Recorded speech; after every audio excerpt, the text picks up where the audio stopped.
अस्सलाम वालेकुम रहमतुल्लाह। केमिस्ट्री साइंस में खुशामदीद। इस वीडियो में हम डिप्रेशन ऑफ फ्रीजिंग पॉइंट पर बात करेंगे। इससे पहले हम कोलिगेटिव प्रॉपर्टीज के अंदर लोअरिंग ऑफ वेपर प्रेशर और एलिवेशन ऑफ बॉइलिंग पॉइंट पर बात कर चुके हैं। Depression of freezing point elevation of boiling point की तरह बुनियादी तौर पर लोअरिंग ऑफ वेपर प्रेशर की वजह से होता है। इसका मतलब देखिएगा, डिप्रेशन ऑफ फ्रीजिंग पॉइंट यानी कि फ्रीजिंग पॉइंट का कम हो जाना। मुराद इससे यह है कि आप पानी की मिसाल लें, पानी 0 डिग्री सेल्सियस पे फ्रीज करता है। डिप्रेशन ऑफ फ्रीजिंग पॉइंट यानी जब आप पानी के अंदर कोई सॉल्यूट ऐड करके उसका सोल्यूशन बना देंगे तो अब वो 0 डिग्री सेल्सियस पर नहीं बल्कि उससे बिलो टेम्परेचर पर फ्रीज करेगा, और ये जो डिफरेंस होगा इसको हम कहेंगे डिप्रेशन ऑफ फ्रीजिंग पॉइंट। और डिप्रेशन ऑफ फ्रीजिंग पॉइंट को रिप्रेजेंट किया जाता है delta T F. Delta T F के साथ इसको रिप्रेजेंट किया जाएगा। इसको समझने के लिए हमें फ्रीजिंग पॉइंट की डेफिनेशन से शुरू करना पड़ेगा। Freezing point is the temperature, actually the temperature at which liquid is converted into solid. Liquid solid में कन्वर्ट हो जाएगा जिस टेम्परेचर पर, उस टेम्परेचर को हम फ्रीजिंग पॉइंट का नाम देंगे। लेकिन इसको टेक्निकली जब हम समझने की कोशिश करते हैं तो उसमें यह आता है कि वो टेम्परेचर जिस टेम्परेचर पर लिक्विड और सॉलिड फेज दोनों इक्विलिब्रियम में एग्जिस्ट कर रहे हों, वो टेम्परेचर जिस टेम्परेचर पर लिक्विड और सॉलिड फेज इक्विलिब्रियम में एग्जिस्ट करते हैं, उस टेम्परेचर को हम फ्रीजिंग पॉइंट कहेंगे। फिर सवाल पैदा होता है कि हमें कैसे पता लगेगा कि अब ये इक्विलिब्रियम पे आ चुके हैं। तो इसके लिए हम फ्रीजिंग पॉइंट को क्वांटिटेटिवली डिफाइन करेंगे। Quantitative definition of freezing point ये है कि द टेम्परेचर एट विच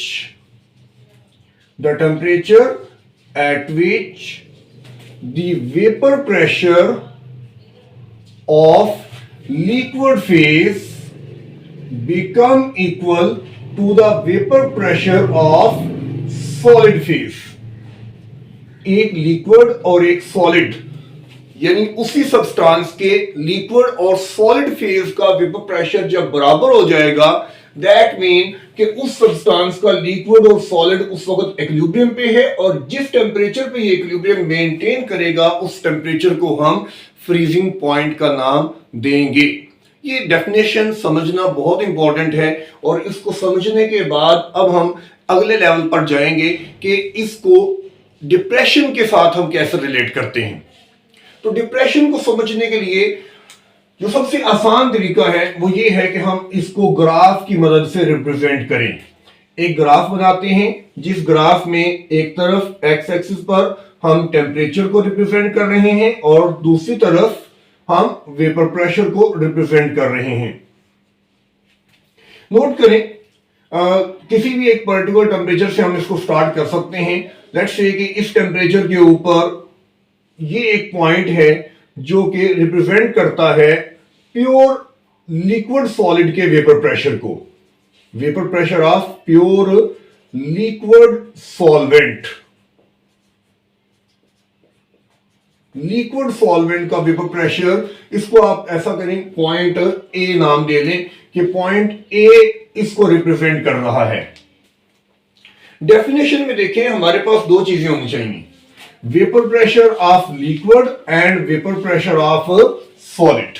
हमारे पास दो चीजें होनी चाहिए, क्योंकि जब ये दोनों चीजें आपस में मैच करेंगी तो वही टेम्परेचर फ्रीजिंग टेम्परेचर कहलाएगा, फ्रीजिंग पॉइंट कहलाएगा। तो हम एक और पॉइंट यहां पे ले लेते हैं। लेट्स से कि वो पॉइंट यहां पे है, और ये पॉइंट रिप्रेजेंट कर रहा है सॉलिड सॉल्वेंट के वेपर प्रेशर को। Vapour pressure of pure solid solvent. एक सॉलिड सॉल्वेंट का वेपर प्रेशर आ गया और एक लिक्विड सॉल्वेंट का वेपर प्रेशर आ गया। इसको लेट्स से कि आप कहते हैं पॉइंट बी। अब टेम्परेचर कम करने पर, यहां से अगर हम से शुरू करते हैं, तो टेम्परेचर कम करने पर वेपर प्रेशर डिक्रीज करेगा, और ये यहां से वेपर प्रेशर कम होता होता होता होता बिल आखिर यहां तक पहुंच जाएगा। दैट मीन कि लिक्विड सॉल्वेंट का वेपर प्रेशर कम होता होता जब यहां पहुंचता है तो लिक्विड सॉल्वेंट का वेपर प्रेशर और सॉलिड सॉल्वेंट का वेपर प्रेशर आपस में बराबर हो जाते हैं। सो दिस इज द पॉइंट, ये वो पॉइंट होगा जिसको हम फ्रीजिंग पॉइंट कहते हैं और इसको हम फिलहाल रिप्रेजेंट कर रहे हैं TF0 से। TF0 it is the freezing point of the pure solvent. अब हम सॉल्यूशन की बात करते हैं।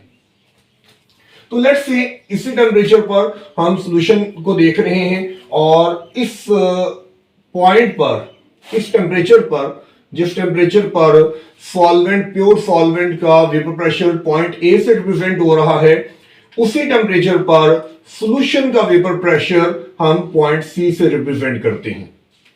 तो पॉइंट सी रिप्रेजेंट कर रहा है vapour pressure of liquid solution, liquid solution. अब यहां पे जो सबसे मुश्किल बात बच्चों के लिए, लेकिन अगर आप इसे याद रखेंगे तो ये बहुत आसान हो जाएगा आपके लिए। सॉल्यूशन एक इम्प्योर सब्सटेंस है और जो हम डिफरेंट स्टेट्स की बात कर रहे होते हैं ना, लिक्विड, सॉलिड और गैस, ये प्योर सब्सटेंस की स्टेट्स होती हैं। इम्प्योर सब्सटेंस की एक ही स्टेट होती है जिस स्टेट में वो एग्जिस्ट करता है। लाइक अगर ये सॉल्यूशन हमने लिक्विड स्टेट में बनाया है तो सिर्फ इसकी ये लिक्विड स्टेट है, इसकी सॉलिड या गैसियस स्टेट नेचर में एग्जिस्ट नहीं करती। क्यों? क्योंकि ये इम्प्योर है। तो जब ये इम्प्योर है और इसकी बाकी कोई दो स्टेट्स लिक्विड सॉलिड और गैस नेचर में एग्जिस्ट नहीं करती, तो फिर हम ये डेफिनेशन कैसे इंप्लीमेंट करने जा रहे हैं? डेफिनेशन के अंदर हमें दो चीजें चाहिए। एक हमें चाहिए लिक्विड का वेपर प्रेशर और एक हमें चाहिए सॉलिड का वेपर प्रेशर। अब लिक्विड हमारा जो सॉल्यूशन हमारा है वो तो लिक्विड स्टेट में मौजूद है, सॉलिड तो है नहीं। तो फिर हम सॉलिड का वेपर प्रेशर जब जानते नहीं है, सॉलिड एग्जिस्ट ही नहीं करता, उसको वेपर प्रेशर हम जानते नहीं है, तो डेफिनेशन कैसे इंप्लीमेंट करेंगे? तो ये पॉइंट हमें अच्छी तरह याद रखना है। और इस पॉइंट में पॉइंट ये है कि कोलिगेटिव प्रॉपर्टी के अंदर शुरू पे एक बात हमने कही कि कोलिगेटिव प्रॉपर्टी तब इंप्लीमेंट होगी, तब ओबे होगी जब सॉल्यूशन डाइल्यूट होगा। और डाइल्यूट सॉल्यूशन के लिए ये पॉसिबल है कि ये कहा जाए, जो कि मैं यहां पे लिखने जा रहा हूं, बिकॉज ये बहुत इंपॉर्टेंट पॉइंट है। और ये क्या कहता है कि solid phase of pure solvent is assumed to be solid phase of solution। वो जो सॉल्वेंट का सॉलिड फेज है, प्योर सॉल्वेंट का सॉलिड फेज है, उसको हम यहां पे सॉल्यूशन का सॉलिड फेज भी मान लेते हैं, एज्यूम करते हैं, मान लेते हैं। और क्यों ये बात दुरुस्त है? ये बात इसलिए दुरुस्त है बिकॉज सॉल्यूशन डाइल्यूट है।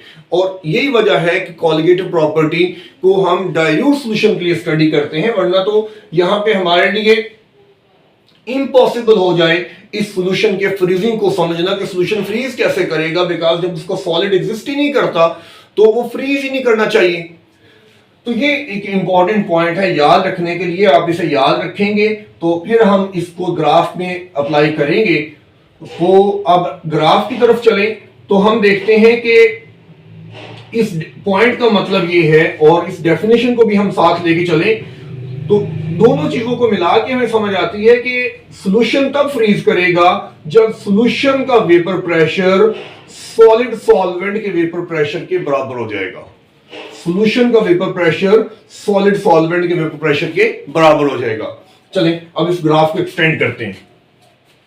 लेकिन नोट करें ग्राफ कैसे चलेगा। ग्राफ तो अपनी तरीके से अमल करेगा ना। जब टेम्परेचर आप कम करेंगे, वेपर प्रेशर कम होगा, तो ग्राफ उसी तरह से अपना बिहेवियर शो करेगा जैसे कि ऑलमोस्ट सॉल्वेंट भी अपना बिहेवियर शो कर रहा है। और ये आप देखें क्या हुआ है, बजाय कि वो इस तरफ जाके इसको मिलने की, वो तो उसके नीचे से गुजरता जा रहा है।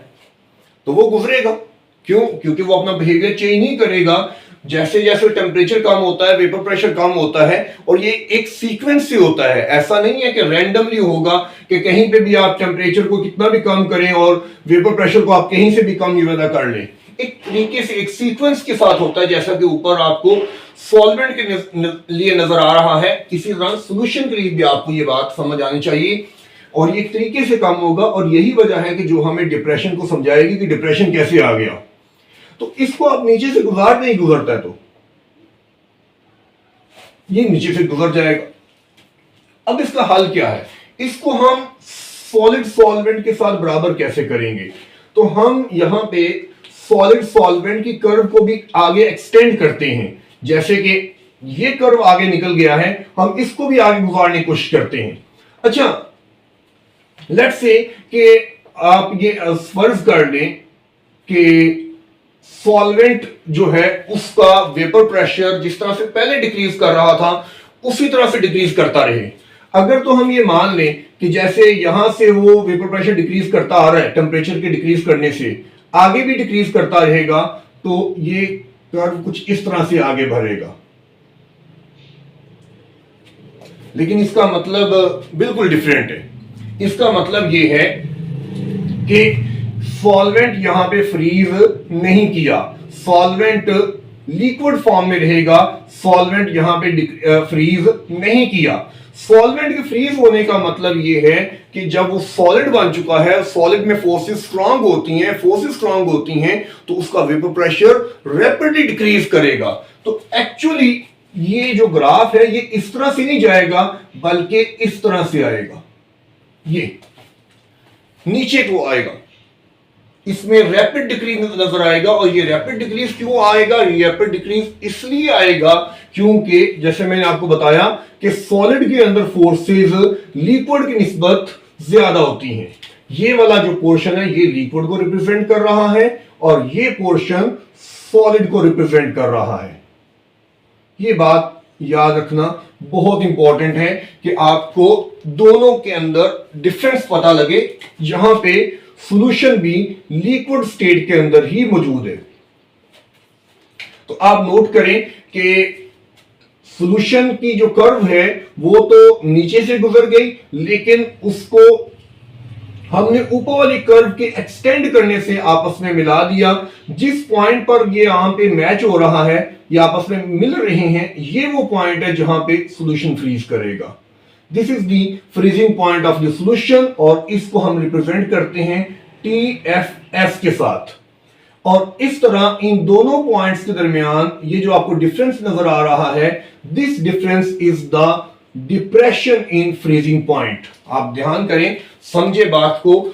सॉल्वेंट का फ्रीजिंग पॉइंट ये है, सॉल्यूशन का फ्रीजिंग पॉइंट ये है। सॉल्यूशन का फ्रीजिंग पॉइंट सॉल्वेंट के फ्रीजिंग पॉइंट से कम है, दैट इज व्हाई इसको हम कहते हैं डिप्रेशन, कम होना। फ्रीजिंग पॉइंट का डिप्रेशन, फ्रीजिंग पॉइंट का कम होना। अच्छा, ये जो कर्व ऊपर हमने एक्सटेंड किया है और ये हाइपोथेटिक कर्व है, और ये हाइपोथेटिक कर्व किसको बता रहा है? लेट्स से कि अगर ये हाइपोथेटिक कर्व भी हमारी स्टडी में आए तो इसको हम कहेंगे कि ये सुपर कूल्ड प्योर सॉल्वेंट को रिप्रेजेंट कर रहा है। वो प्योर सॉल्वेंट जो सुपर कूल्ड हो चुका है, जिसका टेम्परेचर फ्रीजिंग पॉइंट से भी बिलो जा चुका है, उसको ये रिप्रेजेंट कर रहा है।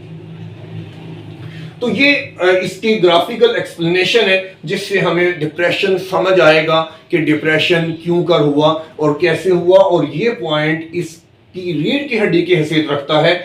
बहुत इंपॉर्टेंट है, इस पॉइंट को आपने जहन में रखना है, तो ये चीज आपको अच्छी तरह से समझ आएगी और आप इसको याद करने में भी कामयाब भी हो जाएंगे। अब हम इसकी डेरिवेशन की तरफ चलते हैं और इसकी डेरिवेशन में वही रिलेशनशिप हमने निकालना है जो हमने निकाला था for the elevation of boiling point. और आपको याद होगा उसमें हमारे पास जो रिजल्ट आया वो आया delta TF is directly proportional to M, where M is the molality. तो ये हम रिलेशनशिप निकालेंगे, तो क्लासियस-क्लैपेरॉन इक्वेशन को यूटिलाइज करेंगे by Clausius Clapeyron equation. Clausius Clapeyron equation आपको याद होनी चाहिए, नहीं याद तो मैं यहां पे लिख देता हूं। Log natural P2 over P1 is equal to delta H over R into T2 minus T1 over T1 T2। अच्छा, नोट करें यहां पे हमारे पास दो फिनोमिना एग्जिस्ट करते हैं। देखिए, हम वेपर प्रेशर को स्टडी कर रहे हैं, हमारे पास लिक्विड भी मौजूद है और हमारे पास सॉलिड भी मौजूद है। तो यानी यहां लिक्विड की कन्वर्जन हो रही है इनटू वेपर और सॉलिड की कन्वर्जन हो रही है इनटू वेपर। सो ये दो फिनोमिना एग्जिस्ट कर रहे हैं, एक को हम वेपराइजेशन कहते हैं और एक को हम सब्लिमेशन कहते हैं। काम हम कर रहे हैं फ्रीजिंग पॉइंट वाला। तो फ्रीजिंग पॉइंट किसको डिस्क्राइब करता है? ये डिस्क्राइब करता है सॉलिड और लिक्विड को। यहां देखते हैं हमारे पास तीन स्टेट्स हैं, सॉलिड, उससे बनता है लिक्विड और लिक्विड से बनती है गैस। ये सारा, इसको हम कहते हैं सब्लिमेशन।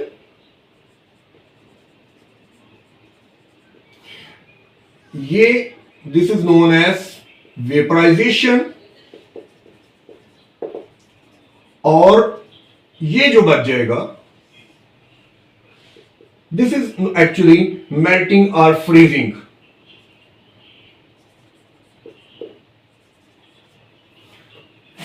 ये इनका आपस में जो इंटरकन्वर्ट होना है, इसको मेल्टिंग या फ्रीजिंग कहा जाता है। तो हमारे पास यहां पे लिक्विड और सॉलिड मौजूद है और दूसरी तरफ हम उनके वेपर की बात कर रहे हैं। तो दैट मीन कि हम डिस्कस कर रहे हैं सॉलिड की गैस में कन्वर्जन यानी सब्लिमेशन को और लिक्विड की गैस में कन्वर्जन यानी कि वेपराइजेशन को।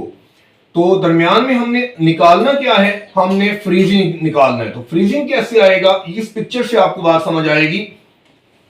ये सारा सब्लिमेशन, उसमें से आप वेपराइजेशन को निकाल देंगे तो ये आपके पास फ्रीजिंग आ जाएगी।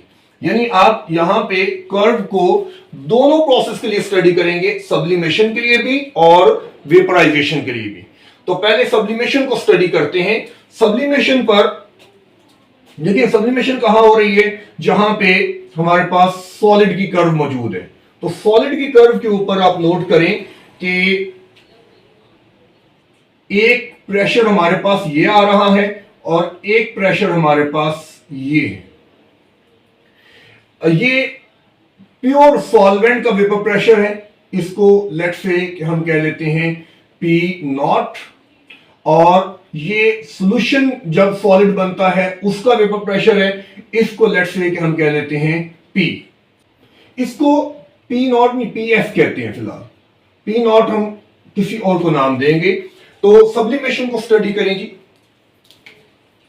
इस कर्व को पूरा नाम दे दें। हमारे पास A B C और ये पॉइंट आप D कह लें। इस पॉइंट को D कह लेते हैं, जिस पॉइंट पर ये मैच कर रहा है। तो BD कर्व जो है, इसको देखिएगा। Clausius Clapeyron equation curve BD हमें जो डिस्क्राइब कर रही है उसको देखते हैं। कर्व BD के लिए टेम्परेचर T1 वो हमारे पास है TFS, टेम्परेचर T2 TF0। इसी तरह टेम्परेचर T1 पर प्रेशर P1 P और टेम्परेचर T2 पर प्रेशर P2 PS। तो ये हमारे पास टर्मिनोलॉजीज आ जाती हैं। और हाँ, इसमें हमें चाहिए डेल्टा H, जो कि ये सब्लिमेशन का कर्व है। ये कर्व सब्लिमेशन को रिप्रेजेंट कर रहा है, conversion of solid into gas को रिप्रेजेंट कर रहा है। वेपर प्रेशर हम मेजर करने की बात कर रहे हैं ना, तो दैट मीन के सॉलिड के वेपर बन रहे हैं। सॉलिड के वेपर बन रहे हैं तो सब्लिमेशन हो रही है। तो सब्लिमेशन स्टडी कर रहे हैं तो डेल्टा H जो है, ये डेल्टा HS को रिप्रेजेंट करेगा।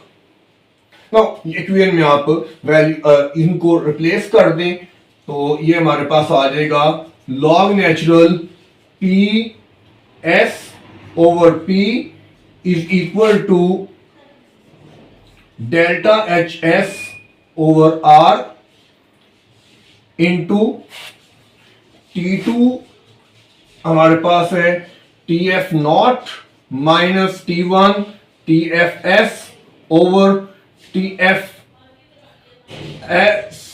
F not. तो ये इक्वेशन हमारे पास आ जाएगी, that is your equation number 1।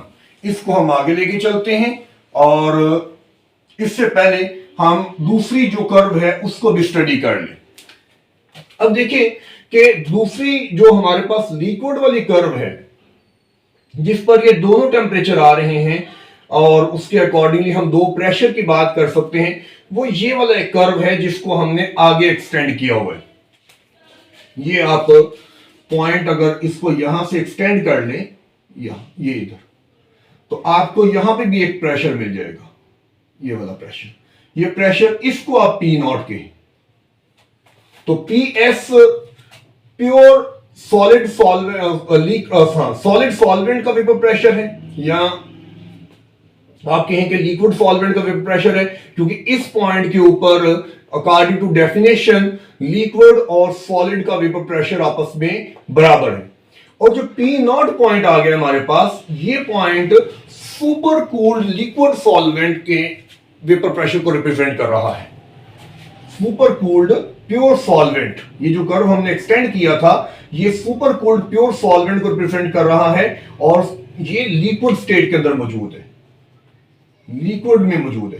तो हमने सिर्फ लिक्विड लेना है, हमने यहां पे सॉलिड नहीं लेना। ये सारी कर्व अगर आप इस ये जो डॉटेड लाइन मैंने रिप्रेजेंट की हुई है, इसको आप लेंगे तो ये सारी की सारी लिक्विड की कर्व है। उसमें आप फिर इस पॉइंट को मिस कर देंगे, आप ये सॉलिड सॉल्वेंट वाला पॉइंट अंदर से स्किप कर देंगे और आप इस सारी को लिक्विड कंसीडर करेंगे कि इस पॉइंट पर जब ये नीचे को आया तो इस पॉइंट पर ये फ्रीज नहीं किया, ये लिक्विड फॉर्म में रहा, तभी तो हमने इसको नाम दिया है सुपर कूल्ड, कि ये अपने फ्रीजिंग पॉइंट से नीचे जा चुका है, उससे भी ज्यादा ठंडा हो चुका है। सुपर कूल्ड प्योर सॉल्वेंट है, लिक्विड स्टेट है। और यहां पे हमारे पास जो दो पॉइंट्स आ जाते हैं फिर वो किस तरह से हैं, कर्व हमारे पास बन जाती है। इसको आप ऐसा करें, इसको आप कर्व पॉइंट ई का नाम दे लें और ये कर्व हमारे पास बन जाएगी ए, बी को स्किप करें, ए ई कर्व, ये हमारे पास कर्व ए ई कर्व आ जाएगी। और ए ई कर्व ये वेपोराइजेशन को डिस्क्राइब कर रही है, वेपोराइजेशन वेपर फॉर्मेशन को डिस्क्राइब कर रही है। यहां सिर्फ प्रेशर का फर्क है, तो मैं प्रेशर को लिखता हूं P1 जो नीचे है वो P नॉट है और P2 जो कि ऊपर है वो यहां पे PS है। तो P नॉट रिप्रेजेंट करेगा vapour pressure of super cooled pure solvent liquid state के अंदर, और PS रिप्रेजेंट करेगा vapour pressure of pure liquid solvent, vapour pressure of pure liquid solvent. यहां पे हम इसको लिक्विड कंसीडर करेंगे, सॉलिड वाला पॉइंट हम अंदर से स्किप कर देंगे, तभी हम वेपोराइजेशन पर बात कर सकेंगे। तो ये इक्वेशन जो हमारे पास क्लासिक क्लैपेरॉन इक्वेशन है वो क्या बन जाएगी, log natural PS over P not is equal to delta H V. यहां पे नोट करें कि डेल्टा एच जो है वो मोलर हीट ऑफ वेपराइजेशन है और वो डेल्टा एच वी है, delta H V over R, और ये आ जाएगा हमारे पास T F not minus T F S over T F not T F S. इस तरह से हमारे पास आ जाएगी ये equation number 2। No equation number 1 और 2 को हल करना है हमने, और इसमें से हमने जैसे कि बात हुई है कि सब्लिमेशन में से वेपराइजेशन निकालेंगे, सब्लिमेशन में से वेपराइजेशन निकालें या वेपराइजेशन में सब्लिमेशन निकालें, आपको बाकी मिल जाएगी ये चीज जिसको आप फ्रीजिंग कहते हैं या मेल्टिंग कहते हैं, क्योंकि ये इक्विलिब्रियम एस्टैब्लिश होता है। तो इसको आसानी हमने पैदा करनी है कि आसानी किस तरह से हो सकती है। तो बेहतर यह है कि आप 2 में से 1 को निकाल दें, 2 में से 1 को निकाल दें, ये आसानी हो जाएगी हमारे लिए। Equation number 2 minus equation number 1। जब आप 2 में से 1 को निकालेंगे, नोट करें, 2 यहां पहले लिखते हैं, log natural P S over P not minus log natural P S over P is equal to, यहां पे क्या आएगा, delta H V minus delta H S over R. चूंकि कॉमन है इसलिए इसको माइनस करेंगे तो ये एस सच रहेगा, और ये भी चीज कॉमन है, T F not minus T F S over T F not T F S. ठीक है, आप नोट करें, ये सारी चीज कॉमन है तो ये कॉमन एज सच रहेगी, ये माइनस होगा और ये माइनस होगा। इसको अगर आप समझने के लिए लिख सकते हैं तो आप इस अंदाज में भी लिख लें ताकि आपको किसी किस्म की कोई कंफ्यूजन ना रहे। ये आप लिख लें बटा आर, तो ये सारा कॉमन निकल आएगा। इन दोनों चीजों को जब आप इकट्ठा करेंगे तो माइनस आएगा, ये सारा कॉमन निकल आएगा और ये हमारे पास आ जाएगा delta H V minus delta H S. हम 2 में से 1 को माइनस कर रहे हैं। अच्छा, यहां पे देखें, अब थोड़ा सा मैथमेटिक्स हमने अप्लाई करना है। लॉग का कानून ये होता है कि लॉग बटे के ऊपर वाले को प्लस रखता है, नीचे वाले को माइनस करता है। तो ये प्लस, ये माइनस। अच्छा, यहां माइनस है तो ये माइनस हो जाएगा और नीचे वाला प्लस हो जाएगा। तो लॉग के कानून को हमने समझना है। मैं दोबारा बोल रहा हूं, ये प्लस, ये माइनस, ये माइनस, ये प्लस, ऊपर प्लस नीचे माइनस।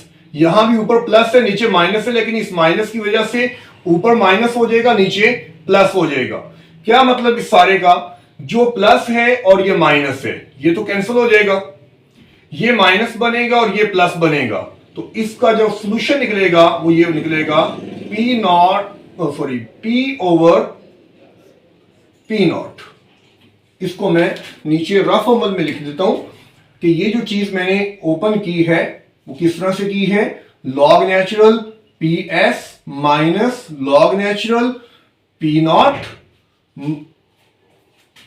माइनस माइनस प्लस हो जाएगा, लॉग नेचुरल पी एस, और सॉरी ये माइनस रहेगा क्योंकि ये माइनस है, यहां प्लस है, माइनस प्लस माइनस होगा और माइनस माइनस यहां प्लस होगा, लॉग नेचुरल पी। ऊपर वाला प्लस, नीचे वाला minus.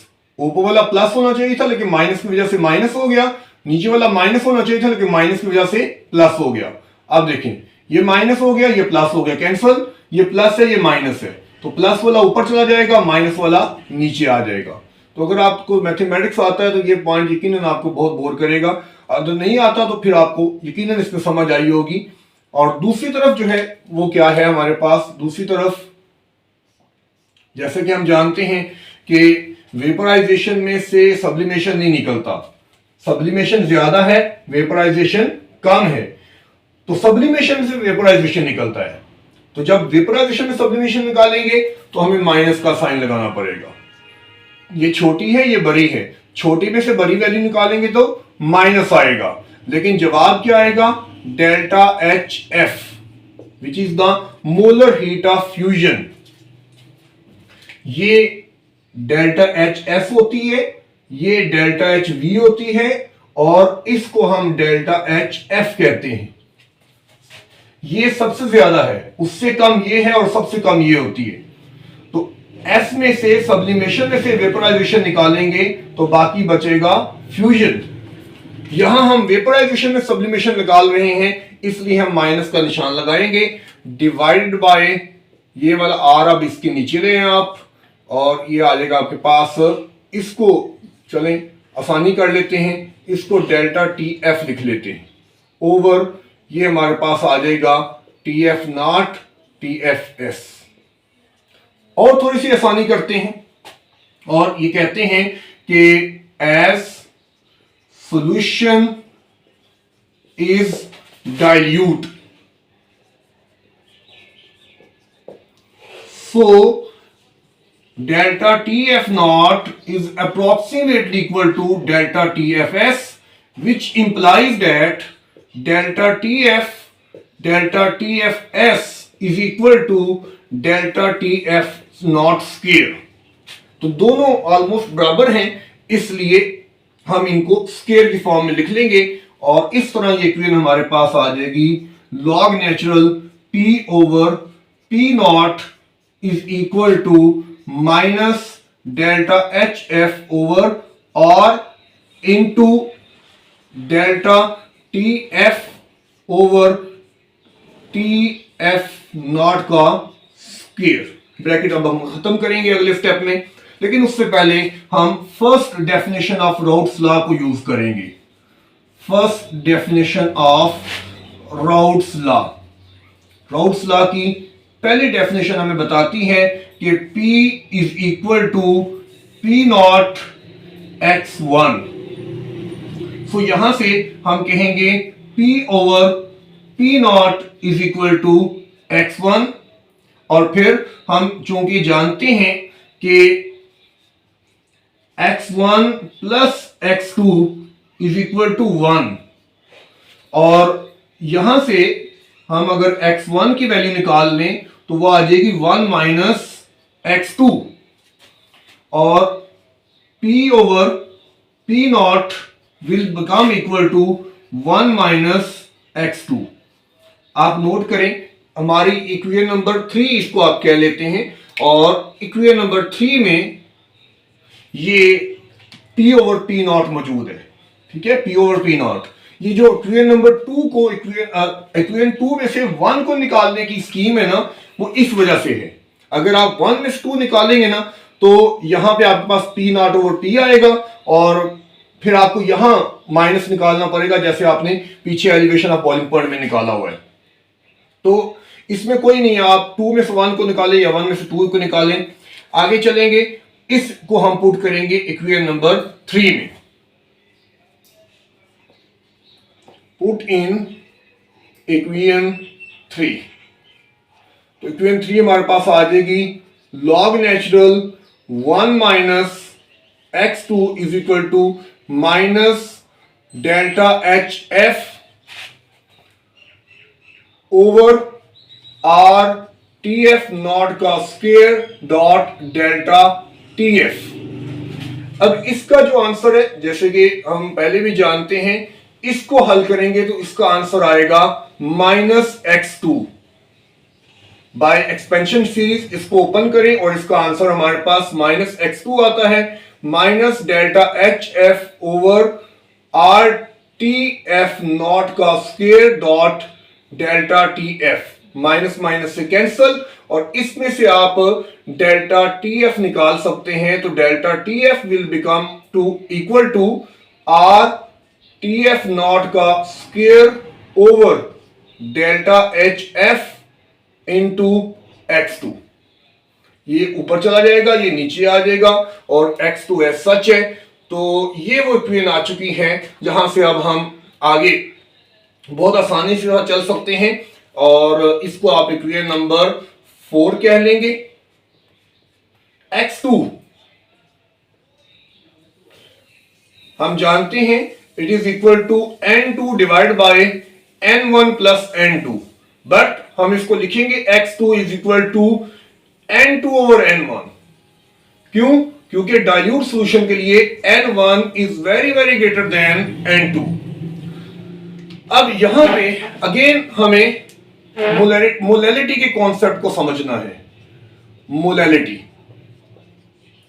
Molality is the number of moles of solute dissolved in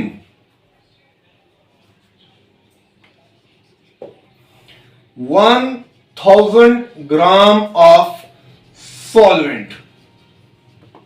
So you have 1000 gram of solvent, और उस 1000 ग्राम ऑफ सॉल्वेंट में जो सॉल्यूट के मोल होंगे उसको हम मोलैलिटी कहते हैं, उसको हम मोलैलिटी कहते हैं। तो यहां पे इस फॉर्मूले में हम कह लेते हैं let N1 is the number of moles present in 100 gram of solvent. ये वो नंबर ऑफ मोल है जो कि सॉल्वेंट के 1000 ग्राम में 1000 ग्राम में प्रेजेंट है, 1000 ग्राम में ये मोल प्रेजेंट है N1। जब ये N1 सॉल्वेंट के 1000 ग्राम के मोल को रिप्रेजेंट करता है तो N2 रिप्रेजेंट करेगा सॉल्यूट के नंबर ऑफ मोल को, और सॉल्यूट के नंबर ऑफ मोल फिर मोलैलिटी को रिप्रेजेंट करेंगे। So N2 will be equal to molality. ये बहुत इंपॉर्टेंट कॉन्सेप्ट है, इसको आपको याद करना पड़ेगा, समझना पड़ेगा, फिर आप इसको आगे लेके चलेंगे, वरना यहां पे आके आप अटक जाएंगे। तो X2 हमारे पास आ जाएगा M over N1। Very important by definition आप इसको लिख लें कि ये चीज हम क्यों कर रहे हैं, ये हम कैसे कह रहे हैं। ये वो बच्चा करेगा, ये उसको समझ आएगा जिसको मोलैलिटी की डेफिनेशन आती है। जो मोलैलिटी की डेफिनेशन को जानता है उसके लिए आसान हो जाएगा। सो इसको आप इस इक्वेशन में इंप्लीमेंट पुट करें तो इक्वेशन हमारे पास आ जाएगी, हमारा delta TF is equal to R TF not का square over delta HF। N1 को हमने कांस्टेंट कर दिया है क्योंकि वो नंबर ऑफ मोल हैं जो कि 1000 ग्राम सॉल्वेंट में प्रेजेंट हैं, तो M हमारे पास सिंपली बच जाएगा। सो दिस इज द इक्वेशन जो कि हमें वो इक्वेशन दे सकती है जो हमारी बिल्कुल स्टार्ट पे बात हुई थी डेरिवेशन के। ये सब कांस्टेंट है, कांस्टेंट को आप रिमूव करेंगे तो यहां से हम लिख सकते हैं इसको delta TF is proportional to M। Moreover we know के KF ये क्रायोस्कोपिक कांस्टेंट कहलाता है, या इसको हम कहते हैं molal freezing point constant.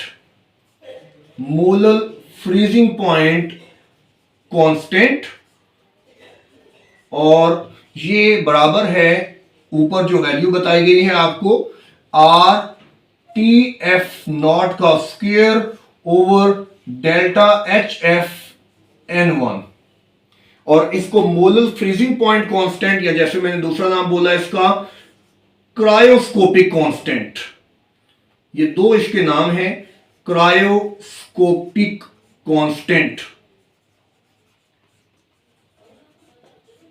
No molal freezing point constant क्यों कहा जाता है? बिकॉज यहां पे देखें हम इस इक्वेशन को लिख रहे हैं delta TF is equal to KFM। अगर मोलैलिटी 1 कर दी जाए तो delta TF will be equal to KF। यानी कि ये वो फ्रीजिंग पॉइंट का डिप्रेशन है जो 1 मोलर सॉल्यूशन में आता है। So this is why this is known to be the molar freezing point constant. अब एक आखिरी काम हमारे लिए रह गया है, और वो आखिरी काम ये है कि हम इस फॉर्मूले में से जो हमने आखिर पे ड्राइव कर लिया है, इससे हम मैथ्स का रिलेशनशिप निकालें कि हम इसकी मदद से सॉल्यूट का मोलर मास कैसे मालूम कर सकते हैं। तो मेरे पास जो जगह बच रही है वो यहां पे एक थोड़ी सी बच रही है, तो इस जगह पर हम इस चीज को मुकम्मल कर लेते हैं। हम जानते हैं कि molality is equal to mass of solute over molar mass of solute multiply by 1000 over mass of solvent in grams. Note करें, फॉर्मूलाज में अमूमन किताबों में ऊपर 1000 नहीं लिखा होता क्योंकि वो मास ऑफ सॉल्वेंट को किलोग्राम में मेजर करते हैं। यहां हम सारी बात ग्राम के अंदर कर रहे हैं, इसलिए यहां हम ग्राम रिप्रेजेंट करेंगे, और जब ये ग्राम रिप्रेजेंट होगा तो ऊपर हमने 1000 लगाना है। तो ये फॉर्मूला जो हमारे पास है delta TF is equal to KFM, इसको हम लिखेंगे delta T F is equal to K F W2 over M2 multiply by 1000 over W1। अब इसमें से हम M निकालेंगे, M2, तो M2 will be equal to, M2 को आप उधर ले जाएं और KF ओवर डेल्टा TF इस तरफ आ जाएगा, multiply by 1000 W2 over W1। So this is the final equation जो कि हमें रिलेशनशिप बता सकती है, जिससे हम मोलर मास ऑफ सॉल्यूट को मालूम कर सकते हैं। आई होप कि ये डेरिवेशन और स्पेशली ये ग्राफिकल एक्सप्लेनेशन आपको समझ आई होगी। डेरिवेशन को आप हल कर लेंगे। आपकी कोई कंफ्यूजन हो, कोई सवाल हो, कमेंट सेक्शन में मेंशन करें। अल्लाह हाफिज।